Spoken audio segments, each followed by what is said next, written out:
ஒரு பக்தனை மணக்க அருவா குறைத்து பூமணம் முடித்த தாய்தா என் நாதனை திருத்த முடிவெடுத்தார் ஒரு நாகத்தை போல வடிவெடுத்தார் இன்று ஊரார் பழிக்கு இரையாக அண்ணன் வீடே எனக்கோர் திரையாக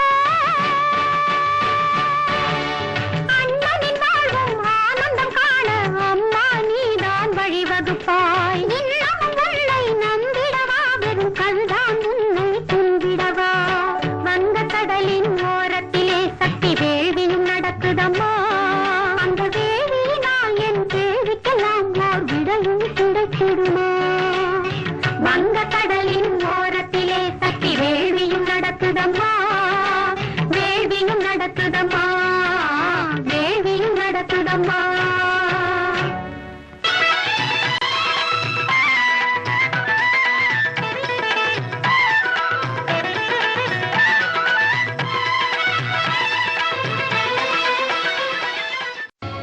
மணியே மணியின் ஒளியே ஒளிரும் அணி புனைந்த மணியே அணியும் அணிக்கழையே